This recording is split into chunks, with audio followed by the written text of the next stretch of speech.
Never, ever give up. Never. Neto? Never, ever give up. Why do we do the things we do every day? What is the purpose? What is your goal? What is the reason why you're doing what you're doing every day? Why are you getting up and going to work? Why are you in that relationship? Why are you fighting for it? Why are you working out? Why are you eating healthy?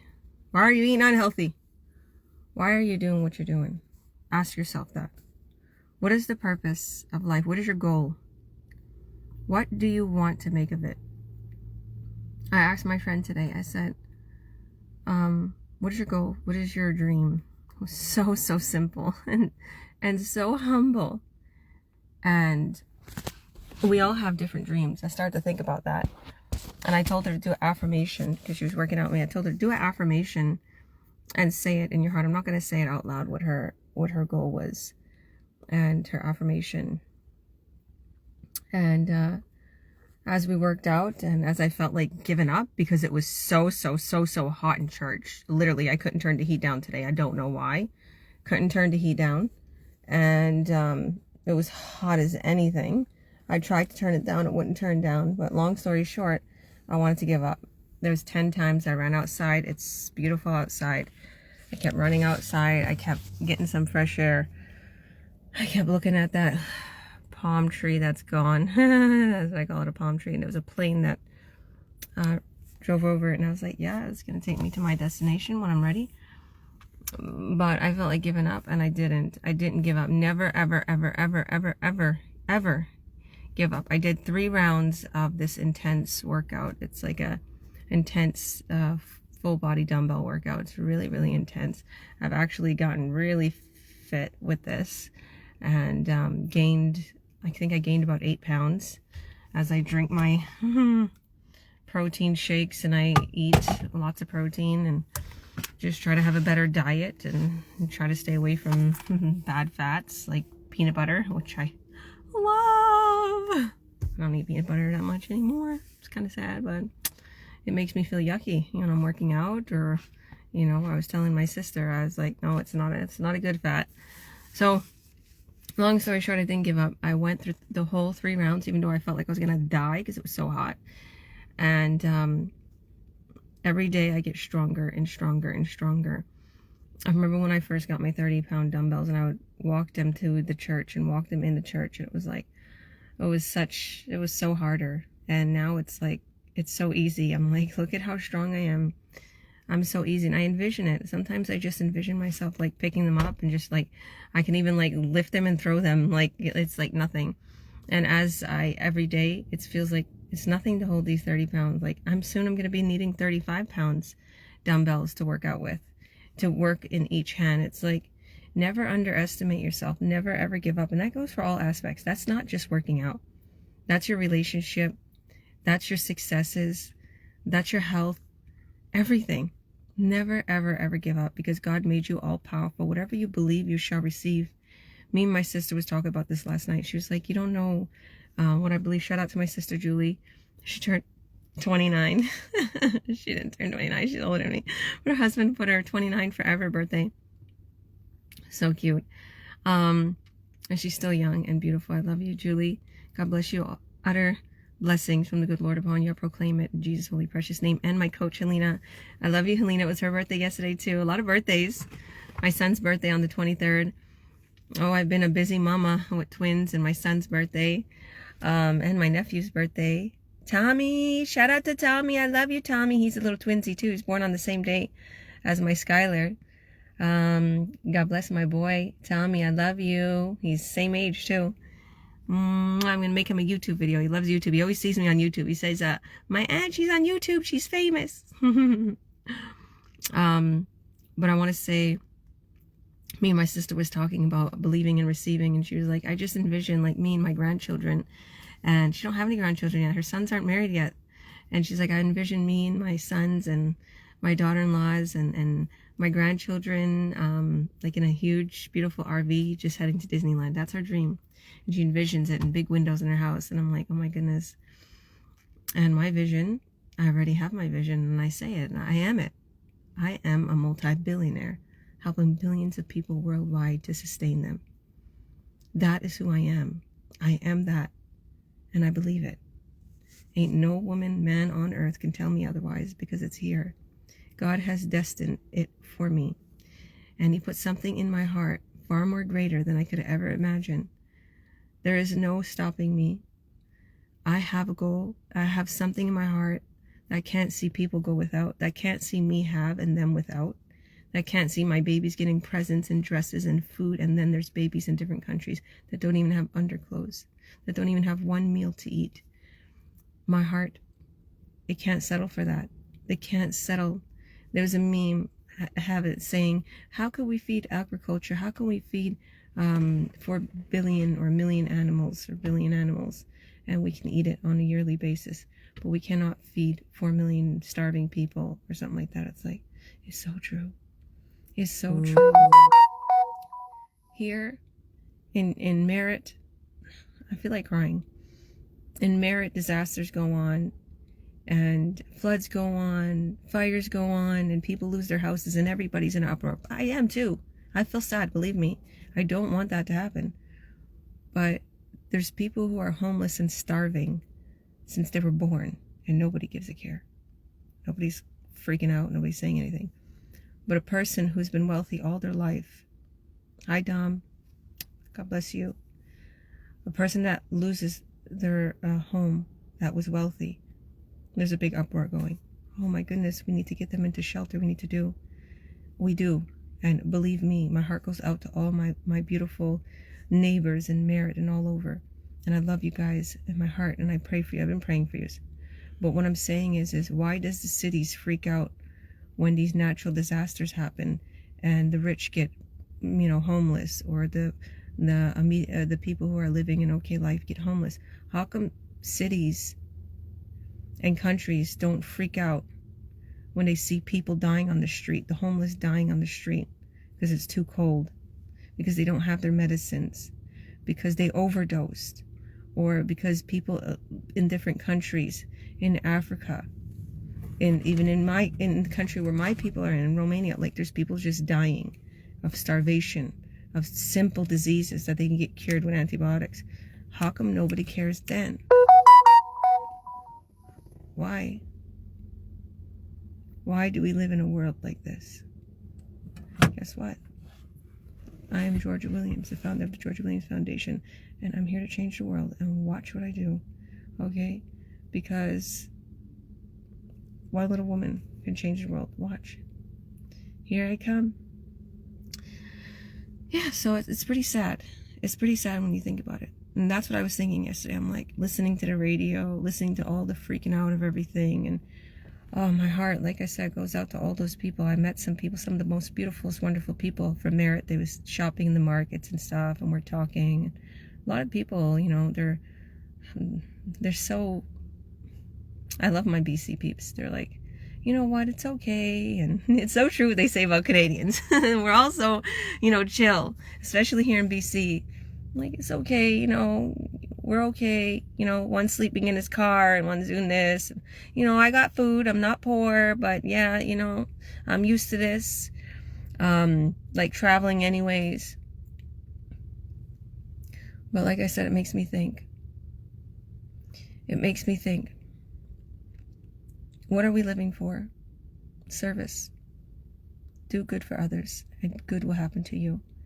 The biggest successes in my life came when I started to turn my life around and help others, and feel so engulfed with helping my business partners, so engulfed with helping my children, making them happy, helping people who are homeless, who are in need, growing crops in Africa, sending to Pakistan, sending to different parts of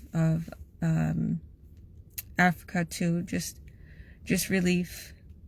Going to door, delivering food to others, like all these things, it makes me feel like, okay, it's just one family that I'm making a difference, but I'm doing it one person at a time. I want to change one person's life at a time and grow my foundation to the point where as I can receive as many board of directors helping me. If anybody wants to help me, please come, do some community work.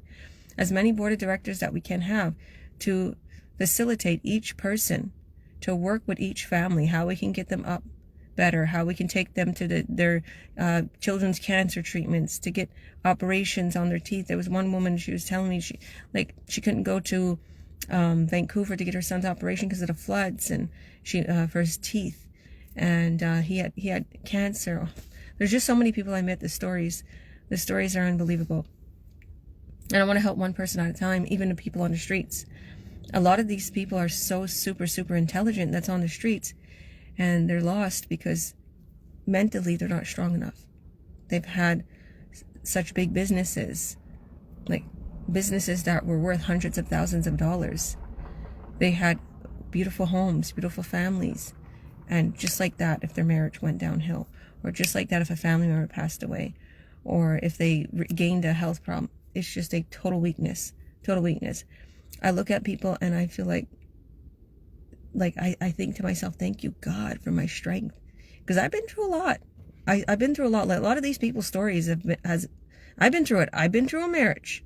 Okay, I've been through a loss of parents. I've been through a loss of my cousin that killed me. My cousin that was the same age as me. He was like my brother. I've been through a lot. Believe me, I've been through a lot of mental abuse, even physical abuse. I've been through a lot. But did I fall? You know, maybe I fell a little bit and got bitter and angry sometimes, but I got back up. Did I let myself become homeless? Did I let myself become a drug addict? Did I let myself become an alcoholic? Did I let myself starve to death? No, I didn't. I drank a little bit here and there. That was about it, to be honest with you. I really didn't make it, a habit. I went out shopping. I went out for dinners. I took my children places. I did things to make us happier instead. I started to read spiritual books. I started to gain a relationship with God. I found God in the process. If people don't take those little signals that God has given you when you're going through hard times, they falter. Okay, just like that, they could fall. Hi, Tom West. God bless you. I'll check out that message. Hi, Ayana. Hi, God bless everybody. Don't falter. And if you see your brother or sister faltering, which all our brothers and sisters, all, go to them, help them, guide them, direct them. Don't judge them. A lot of people are like, oh, don't deal with those drug addicts. Don't deal with those lowlifes on the street. Why are you putting yourself in risk? Why are you doing this? Why are you doing that? I get told that all the time. I'm like, what? Why would you think that way? God has protected me, and I'm not stupid. And always there's people with us, but I know, like, if there's a bad situation, I'm not going to go there. But the people who I'm helping are some of the most incredible people you'll ever meet. Some of the most sweetest people. I'm literally giving them food. They're looking for another person to give it to. They're giving me gifts, and they don't have. Like, there's this one sweater, I gotta wash it. He gave me this bench sweater. It's so cute. That's a red bench sweater. I love Daniel. I always see him. He always speaks the word of God. He's the cutest man in the world. He's about maybe in his 70s. And he has a twinkle in his eye. And he's so cute and cool. And he always has all these cute little things. He always wants to give me something. He always wants to give me a gift. He always has a story. He has a story about the Bible. And I meet some incredible people. I do meet some incredible people. And it's cute. It's a wonderful experience. I live a very extraordinary life. I meet such wonderful people from all over the world. Even in my business, I meet beautiful business partners from Africa, from the Philippines, from Germany, Romania, different nationalities. And I begin to see, like, wow. And how much the Europeans are like us. Like, I was talking about that. Like, I have a business partner. She's African American. So I'm telling her, what part of Africa is your family originally from? She's like, I don't know. I'm like, see, this is the thing. We don't know our heritage. Because I was grown up too in United States and in Canada. She doesn't know. She was born in the States. So when I meet other people, I told her, watch how you're going to meet all these people from Africa. You're going to see how crazy, how intelligent, how amazing your people are. I told her, watch. I said, they're one of our most successful business partners in my community, people from Africa. I said, wait till you meet and how sweet and how loving your people are. Because I'm telling her, like, where are you from? You look like you're from Nigeria. She's like, I don't know. I don't know. So I told her the same thing like me. I said, my family's Roma. We're Romani, but we don't have a country. Like, I don't know where we're from. I don't know if we have Indian in us. I don't know if we have, like, different nationalities. I said, some look as dark as you, and some look as light as a Polishman. So I'm like, I don't know. My father had blue eyes and light skin. My mother was dark. And I was joking, they used to call her Miss Cleo. So I don't know what our nationality is. They was all over Europe. But it's funny that I've met so many Europeans during the time of me doing this business and even outreach. And I'm like, the Europeans, they're just like us. I'm like, look at this. This is amazing. And you don't realize your heritage. You don't realize it's stuck in you because generation after generation, you still, your family still held on to the ways, eating, drinking, having fun, dancing, just so easy. Like my friends, Igor and Magic, they're European, they're Polish and Slovakian. And they just, when they come to the house and with his wife, Iomi, it's like, it just feels like so normal. Like, okay, let's cook together, let's hang out, or let's just start getting a pot and cooking, or music, or fun, or dancing, or something. And it's like, that's exactly the way we are. We're not like, oh, all nervous, or, oh, should I do this? Or is it okay if I have some of this? Or is it, no, you're just natural. You're just loving, caring. And we was brought up in Toronto. So in Toronto, there's a lot of Italians, the places we used to live around. So I thought like, okay, Italians are the closest to our family because they're like us. They're loud. They joke around. There's always a scene. There's always a party. There's a million kids. That's the way we are. Everywhere we go, there's a nuisance. There's like a million kids. We're loud. Our family's drinking. They're having fun. They're partying. There's always something going on. So I'm like, yeah, our family's a lot like the Italians. But then when you meet all the Europeans, you're like, they're all alike. So I love that heritage. And it's funny, even the Africans, like, same thing. I joke around because my business partners came to my house before I had a baby shower for my friends. And they later became my business partners.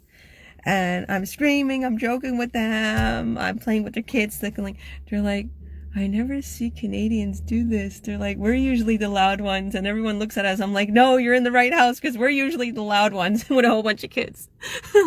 So super intelligent. My business partners, kids are too. I love that. The old school nationalities, they teach their kids like we teach our kids. Like their kids know how to cook at 9 years old and they're holding the baby on their hip, just like us.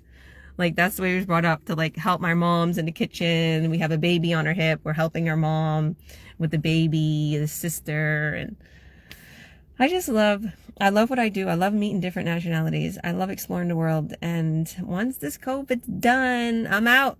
I'm traveling. I'm going to travel the world, and I'm going to visit. I'm going to visit Africa. I'm going to visit all the places. I'm going to go to Europe. I'm going to see what's going on in my foundation. I'm going to go there and take a look at everything and meet my board of directors. And I'm really, really excited. And that's one of my dreams. One of my dreams is to travel the world, helping people, taking my babies too. You going to go with me, Meadow? Where? I'm going to go Africa, different countries, Sure. Romania, Europe. Sure. Japan. I want to visit Japan. Yeah, I want to visit all over. Hi, beautiful. I want to come to Utah too. I want to visit the temple in Utah, the beautiful temple there. My girl Lindsay, she's in Utah. So God bless everybody. Oh my goodness, I can go on and on here. You know what I've been trying to do? I have a billboard up that I've been trying to see. Anybody, Kamloopians, go visit the Halston. On the Halston, the 2 digital signs. I'm on one of those. I keep trying to catch it. I don't know which one I'm on. Because they said I'm going north. I'm facing north. I'm like, layman's term, I don't know my norths and west and souths. And I'm like, oh my goodness. But I looked on the map. And I think I think it's on the other side. I think it's the wrong way. Because I wanted the sign towards going from the Halston from Paul Lake. And then going up towards Costco. That's the one I wanted, but I think they have it on the other side coming back from Costco going on to Paul Lake. Anyways, I'm on one of those digital signs. Woohoo! I'm famous! That's what I was telling my sister. She's like, Georgia, why are you moving? What do you... Told her, listen, Julie, I'm kind of a big deal now. She started cracking up. She's like, I know you are. She's like, you're all over. You're famous. I'm kind of a big deal now, so I got to hide out in the boondocks. Meadow, are we big deal? Yeah. I'm joking. I love you all. No, I'm not joking. I am a big deal. I am the part of the Georgia Williams Foundation. I'm the founder, board of director, CEO. I am the CEO of the Georgia Williams Foundation, helping people worldwide, making billions, earning billions to help my people and spread it around the world. So that way there's not one person left with hunger, not one person left with disease, not one person left unsheltered, sheltering everybody in Jesus' holy precious name. Lindsay's like, you're a huge lady. You're a huge deal. I'm not a big deal. Lindsay said, I'm a huge deal, lady. I love you. So are you. Thank you for everything you do, Lindsay. God bless you. You're succeeding in this business and you're such a leader. I love you. That's the manager in you. She's managing a whole bunch of restaurants in Utah, and she's just doing incredible. She has her business running in the background, and she wants to just do so many things for our community. I love that. So bye guys. God bless everybody. Check out my website, georgiawilliams.ca. See what I'm doing.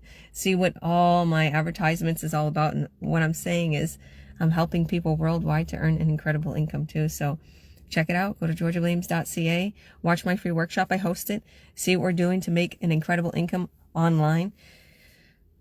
I said I'm reaching for, I have an affirmation, 31,000. I'm going to rip that 31,000 off my mirror. That's my goal. 31,000 this month. Let's see it, guys. Who's rooting for me? Root for me, because I'll put it into my foundation to help people. Right, Meadow? Are you rooting for me?